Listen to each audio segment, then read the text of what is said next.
Thank you for joining us at the Art of Nervous System Care Summit. I'm Dr. Sandra Marie, and I'll be facilitating this conversation for this session on Laughter is Medicine, How Joy, Humor, and Spiritual Lightness Reset the Nervous System. Melissa Abel is joining us for this session today, and she brings a rare mix of humor, intuition, and real-world honesty. Thank you for joining us today, Melissa.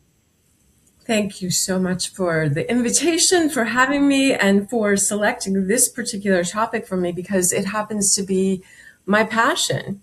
You know, it's part of my essence ever since I was born. So it aligns so perfectly. Thank you. I would totally agree, and I'm definitely excited for our conversation. So much healing work these days is framed around effort, struggle, or fixing what's wrong.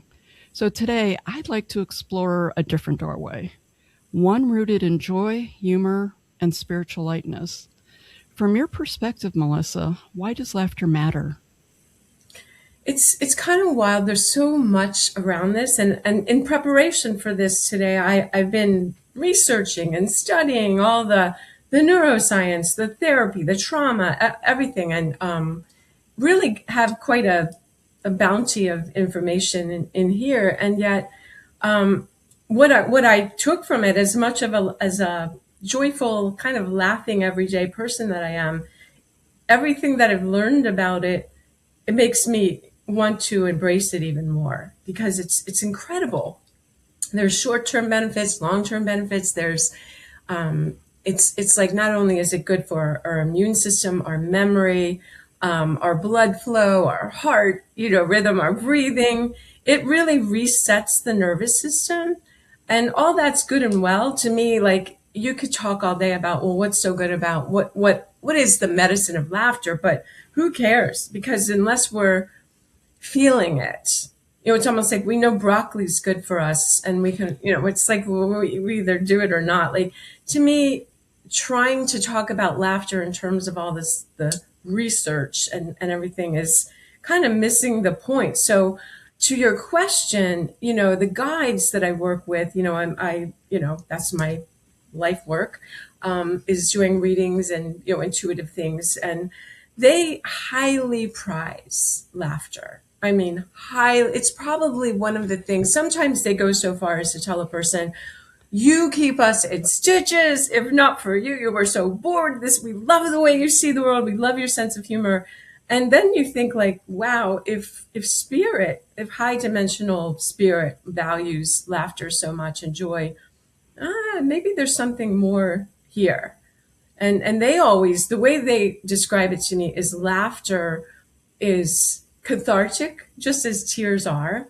But they say, tears fall, but laughter rises. And that it puts us immediately in the now. So there's no past, kind of suspends our mind. We're just in it. And I know Laraji is this amazing meditation teacher, musician, and peace activist. And I've had the benefit over many years of doing some of his laughter meditations, and kind of like laughter yoga now is. But he would always call it a laughgasm.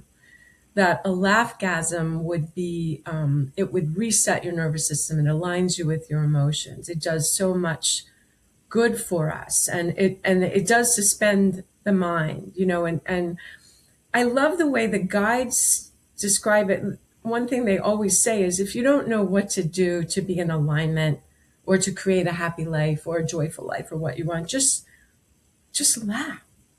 Because when you're laughing, you're already in that zone. You don't need to think about it. And so there's so much to it, even beside the actual scientific research and all the studies, which there have been many. It's a global language, for sure. So That's really fascinating. And there's just so much wisdom in what you just said. And I mean, how amazing that they're entertained by us. And I mean, honestly, with some of the things I do, I can see where they would be.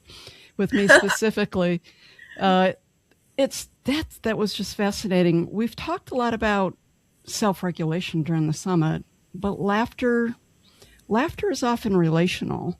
Can you speak to how shared humor, play, and even small moments of connection help co-regulate the nervous system, especially for people who feel isolated? Oh, yeah. I mean, so one thing they've studied, the research says that we laugh a lot more with others than by ourselves. I might be the exception to that, but anyway, that it's such a bonding, it's such a community experience. But also, fascinatingly, they say that humans, a million years before language, laughter was the language. It was the way we communicated, and what it Really? typically, like, what it meant is if you would laugh, you were telling others there's safety about, we can relax, there's no danger. So it was really something. What it does when you laugh, it takes you out of the this it puts you into the parasympathetic nervous system, which is, we're at ease and we're not in fight or flight. So part of the joy of laughing with others is, oh my gosh, what an interchange, what an exchange. So even it just does so much. And the other kind of thing that I learned that is fascinating is that children, apparently children as young as 17 days, even if they're blind, even if they're deaf, they laugh, already. It's part of who we are. But also that children typically have between 300 and 400 belly laughs a day. And Wow. also, like, adults in comparison only have about 10, maybe 15 if we're lucky. So to me, with all this kind of like, oh, I think we found the true fountain of youth.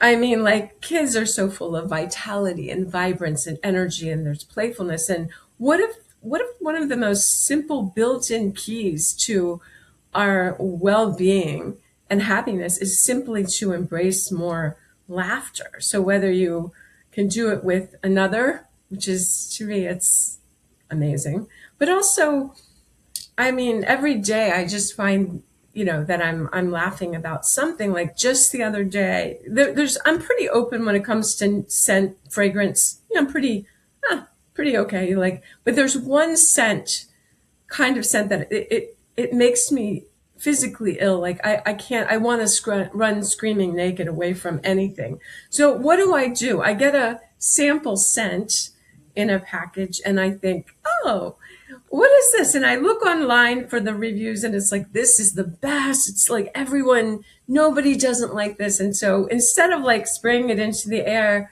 and of all the things, it's that one scent that I can't stand. And what did I do? I had to just laugh myself silly, like, of all the crazy things, Melissa. So it's amazing how much just embracing laughter at all is, but especially when you can laugh with another. One thing that I've learned too is, how someone will come up to you and say, oh my gosh, you have to see this on my phone, it's so funny. And a lot of times we're like, nah, but they're like, that's one of the best bonding things that we can possibly do, is take that opportunity to connect in that way. And whether you think it's funny or not is kind of beside the point, but it's like, here, this is something that I love and I want you to see, because I think it's the best. So I love that connection with that. So do you feel laughter and joy is something that just happens when life allows it, or do you think of it more like a muscle, something we can intentionally strengthen and work with every day? we definitely can intentionally strengthen and work with it, for sure.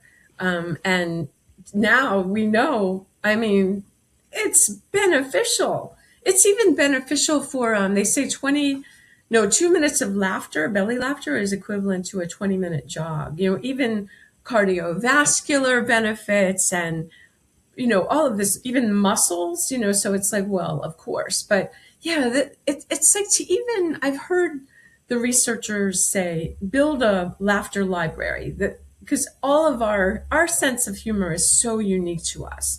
And I really feel like the tone, the sound, the way that we laugh is almost like the guides always say, this is your energetic signature, like a fingerprint, because they're not able to connect with our fingerprints, but they connect through our frequency, our voice, and Right. especially laughter. So it's like, even whatever's funny to you, it may not be funny to someone else, but build yourself a library of what you think is funny, and, build on that so you can go in anytime. One thing that, if I may share something that happened recently was, well, before a session, usually before I work with somebody, 99% of the time I start picking up on the vibes. And for whatever reason, this feeling was foreboding. It was dark and heavy. And I'm like, oh my gosh, what is getting ready to happen here? And the guide said, go online and Google, videos of uncontrollable laughter. And I think I brought up like a 2-minute reel, and they said, play this. And I did. And by the time the reading, got underway, I mean, I was in a much more elevated state, but it ended up to be something really intense and dark. So it was almost preemptive joy, that kind of thing. And it's so amazing how this takes shape for us. We don't even know why we're doing something. One thing that the guides have reminded me of from years ago, about almost 30 years, I was at a spiritual conference a whole week. It was a really wonderful, huge conference with big names, life spectrums back in the day. And for some reason, it's a week-long thing. My friend and I, who we went together, we had gone to the store the first day of the conference to get some snacks. And for some reason, we got whoopee cushions. They were right by the checkout, You're And scaring me. because the thing about it is I would have been an anti-whoopee cushion person. I was like, that's not my sense of humor. But for whatever reason, we grabbed these things, and the whole week was not only us, having fun with each other, but the speakers, the attendees. The week was probably 7 days of more laughter than I'd ever done in my whole life. Great giant peals and guffaws. And anyway, you just think, well, that's weird. This is weird. And what happened was, not even 10 days after we got back from the conference, my life took this absolute fork that I never saw coming, in that my dad, 59 years old, he had just turned, he died while driving of an aneurysm. So life just took this crazy fork, because he was the baby of 7 children. His parents lived well into their 80s and 90s. And so what the guides are telling me now was that was preemptive immunity. It boosted your immune system. It was preemptive joy. Your nervous system knew this was coming. And like, of all the crazy things, right, to be like, oh, this is interesting. Just like I think I shared before, when I had this kind of crazy notion while driving to my mom's, look up a clean comedy playlist. And I'd never done that before. And I didn't even listen to it on the way there. And then I got really, really sick at her house, to the point where everyone wanted me to go to the hospital. And I had a little break where I felt like, I think I might be able to drive home, but I still felt like hot death, but at that, when I got in my car, that playlist just started rolling. But what I noticed was, when I got home, because I'd been laughing the entire way, pulled up into the driveway and realized, like, I am completely well, as though nothing ever happened. And, just that the guides always say laughter, the high frequency of it, your spirits are so high. Nothing untoward can really abide in that, including illness. So it's just been so profound, even in looking back, like, wow, something in me knew, where I would have been the person that would never touch a whoopee cushion, but there I was, and what that did for me. So kind of wild, isn't it, when you think about those things? It really is, and I love that you literally cured yourself with the laughter. Not even realize it. Yeah. Not even realizing it. So you had mentioned with that reading that the guides had given you some direction about the YouTube. So there's a lot of tools that are available. I think many times people feel like laughter and silliness needs to be or like organic, just randomly happen. But we can facilitate that ourselves, right? Oh my gosh, yes. Yeah, like I was really surprised because I wasn't in the mood to look at a laughter reel, but there were like babies laughing hysterically, and I just couldn't help but laugh. And I think we all have our favorites of things that kind of make us laugh. And that there was that time during COVID when we were all adjusting to Zoom, and there was that famous reel of that lawyer that had a filter. Someone had he was a cat, and the judge, they were trying to have a Zoom hearing, and the judge said, I think you have this filter. And the lawyer said, I think we can proceed. I'm not a cat. I'm judge. I'm not a cat. Like that never fails to completely, I just, dissolve into tears laughing at that one, because so we all have what tickles us. Right. Yeah. So to build a library that you can kind of keep in a file, or like a draft of like, this is what I can go to myself. This is what I find really uplifting. So let's take this another step.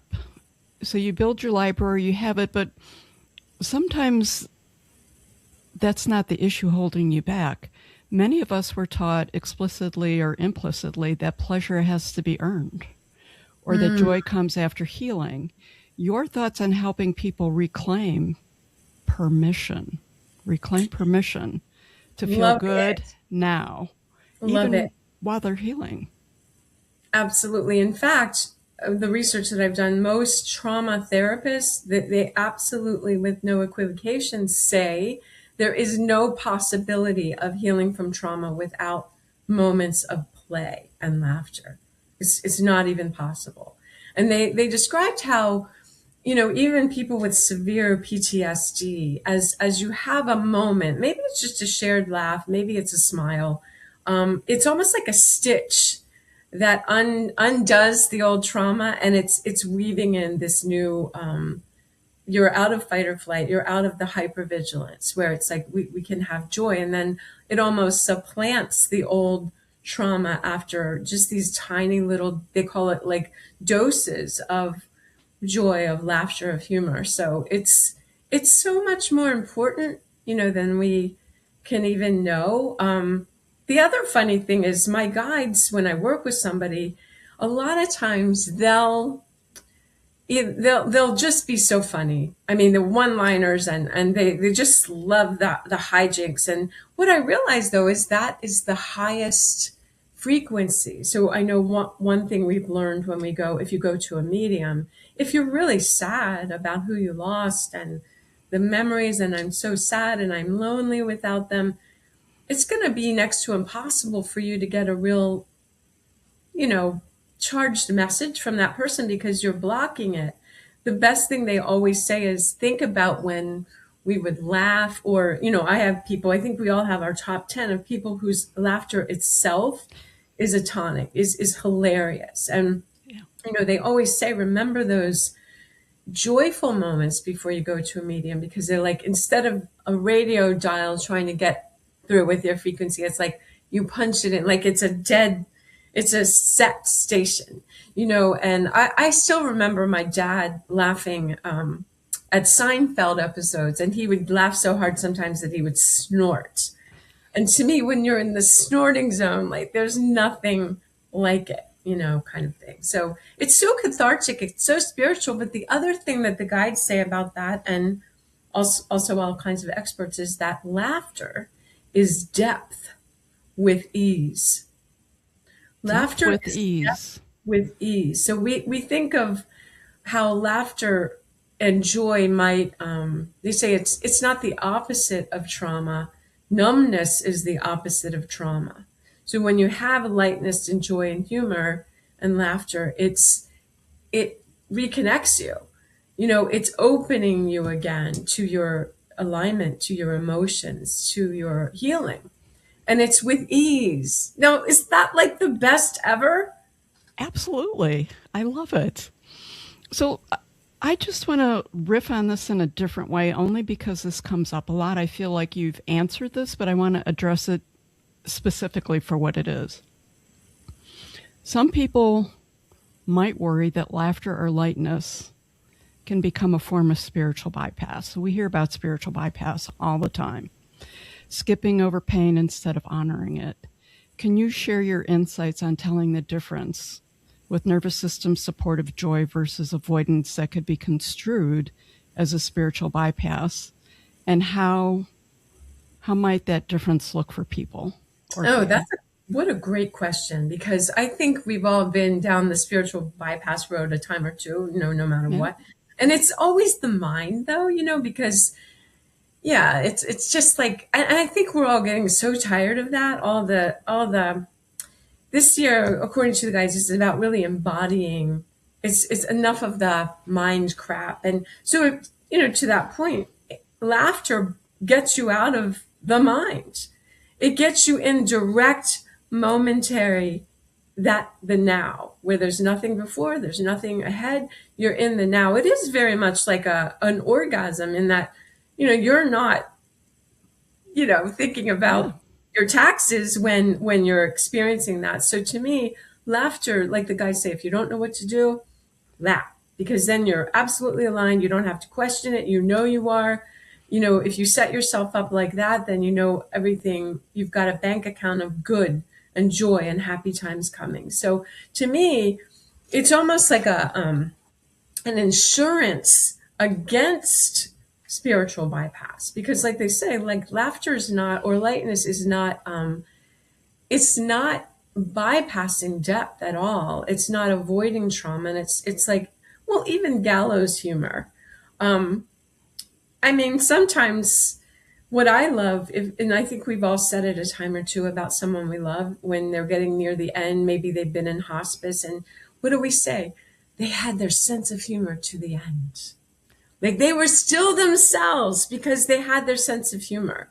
And so it's such a part of us, even to think that it was a language that we had before we had enough lung capacity for enough strength for language itself, and how we do it when we're infants, days and hours old. Like doesn't I think we're That I blows don't my mind. yeah, I don't think we even know the half of it. I really don't, So I hope that, to me it's like, yeah, you are assured that you're not spiritually bypassing if you're in laughter. Perfect. I think it's important, and just because there's so much discussion and conversation and labeling that goes with that you did a beautiful job of addressing that. So, Melissa, when I hear the word spiritual lightness, so I had a hard time wrapping my head around the word spiritual lightness for a while. It almost sounds like a form of trust in life, trust in the body, something like larger than ourselves. How do you see trust showing up? And if needed, how can laughter help restore it? That's another, like, so your question is so dialed in to what is the quote truth, and the research about laughter, in that it's almost like even when life is falling apart, when you've lost somebody, when it looks like there's no hope, if you can have just a moment of laughter, it's like it's reminds your body that it's okay. It gives you perspective. It helps you kind of zoom out, and it says, you're still alive, you're still here, you're still breathing.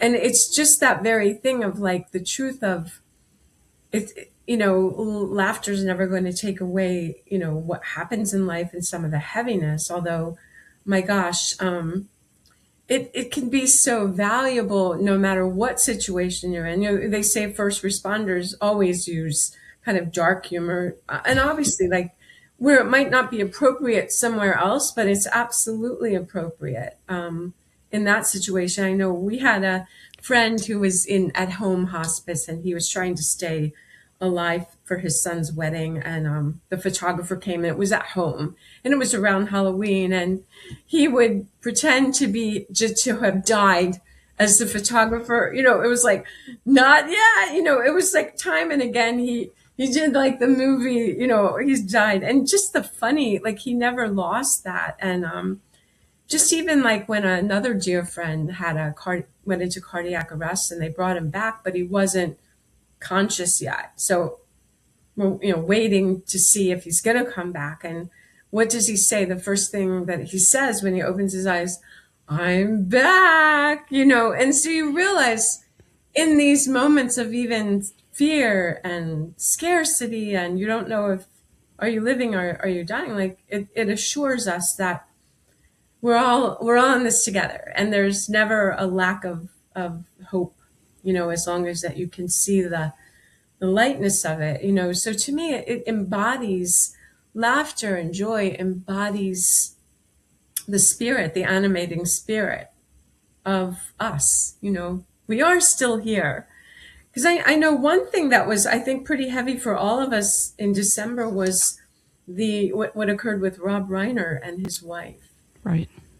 I mean, the of all the times, and I mean the spotlight being on that, I think we all had a hard time with like, oh my gosh, what in the world?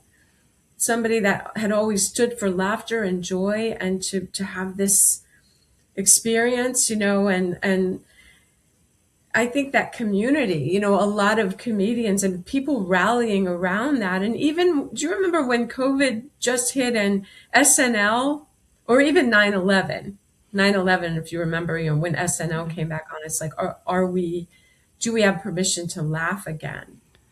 That's important to so important. yeah. Yeah. I love that you related that to that, because the world feels really chaotic and uncertain. And I think that it's important to recognize that we do have to remember and give ourselves permission to go back with that. I love the example that you used with first responders. I spent much of my career in inner city emergency departments. And, laughter is what got you through a lot of stuff. And it was, I would say, many people might have found what we were laughing about disrespectful. Obviously, you're not doing it in front of those people, but if you're in the moment, it really allows you to keep a clear head and do what needs to be done. So I love that example. It was, as you were saying that, I was just starting to connect how important that was. And despite what we were doing and saying day in and day out, we did laugh. I did laugh a lot in that job. What's really cool is research says that nurses, of all people, collectively have the best sense of humor. Oh, I would concur with that for sure.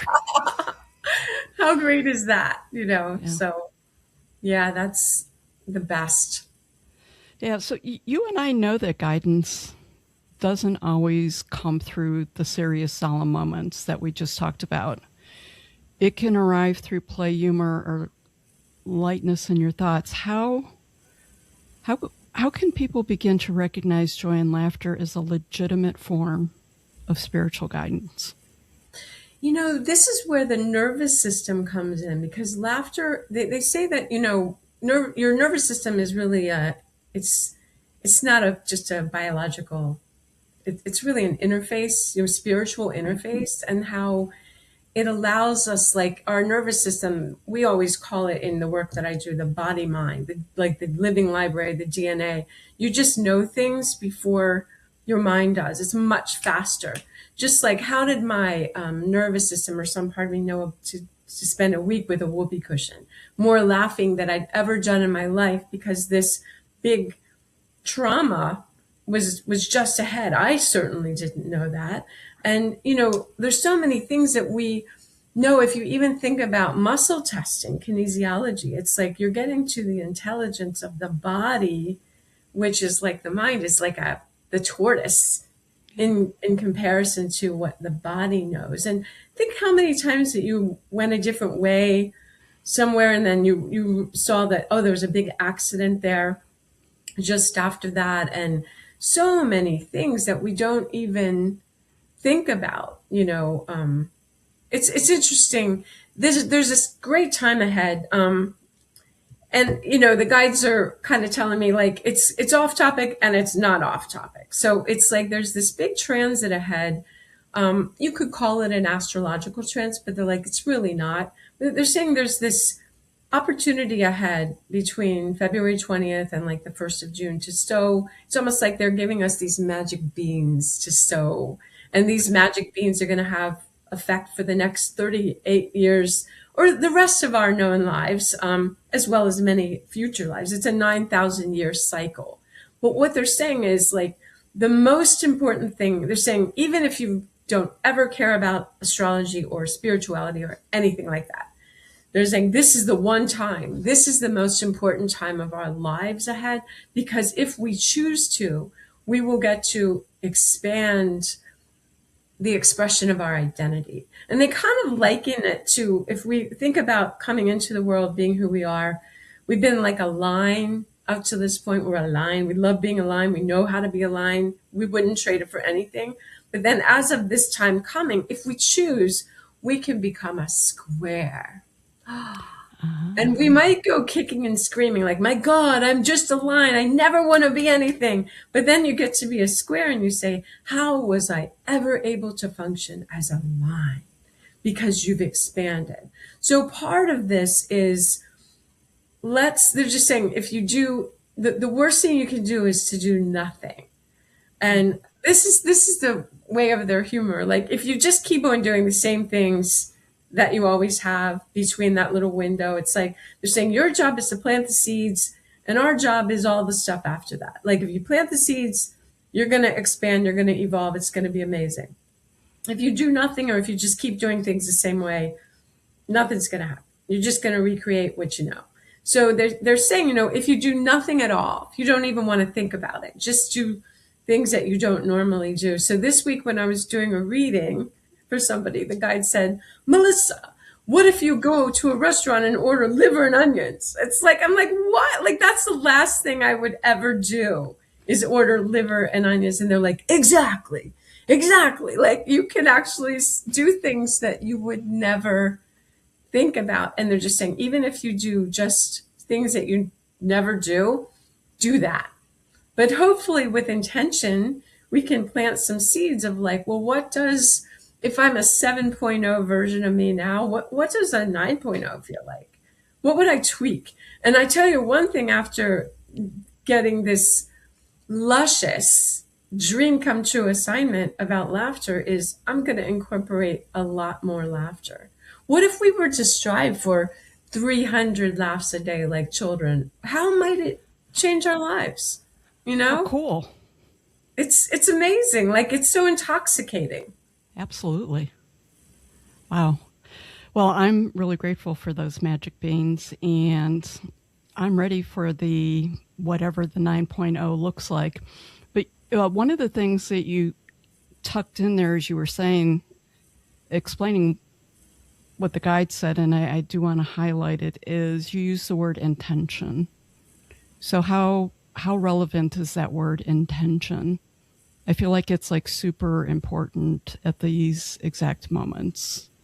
Truly. I mean, because, they always say, and it's so true, whatever we focus on, we get more of, whether it's what we don't want or what we do want. But most of the time, the big thing now is that we're so pulled away from any focus. We're so distracted by all the things. And it's like if we actually said, like, for example, I just did a 3-day fast, which is like a reset, Dr. Mindy Pell's, and so I just woke up today thinking, my gosh, how different do I feel after 3 days from the way I felt Tuesday morning, after just a 3-day not eating. And it was so joyful because I didn't have to decide, what am I going to have for dinner?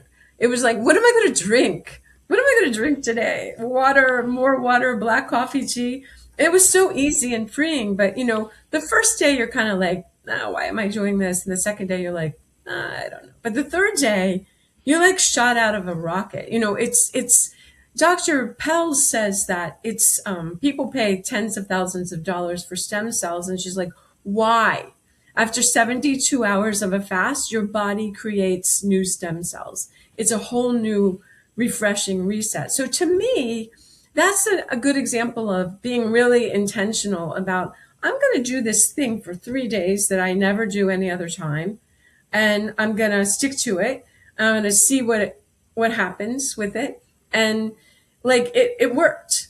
And I do feel like, whoa, on top of the world, a lot of energy. It's completely the opposite of what I felt like on Tuesday morning, after the holidays and all that. So if you can just say, remember on your calendar, put a note on starting February 20th, magic beans, sow my seeds, create my garden, and then let it go after June 1st. It's like, okay, I did my job. Like just something like that. And put lots of laughter in there, something different. Go order liver and onions. Perfect. I love that you can just jump in and do things. Interestingly enough, I have always tended to do stuff, sort of jump into it without thinking, and more times than not, it was pretty magical. But I've had people in my life pull me back from that, like try to get me to stop doing that. That's not good. Those kinds of things. So I'm just so excited that you gave me permission to continue living my life like that. You better believe it. And I know the guides keep saying that this year has to be autonomous with we plant our seeds. We don't borrow some from our husband and plant those. Like, it's really us do this. And if you do this for yourself, it's going to benefit everyone around you, everyone you care about, for sure. So to me, it's just, what an amazing time to be alive. And the other thing about the end goal of this, and the guys keep saying, I think we're all so tired of the mind stuff and how our mind, to just being the embodied experience, the felt experience. And that's what they say laughter automatically does. It's turnkey. It's embodied. And, recently, to give you like something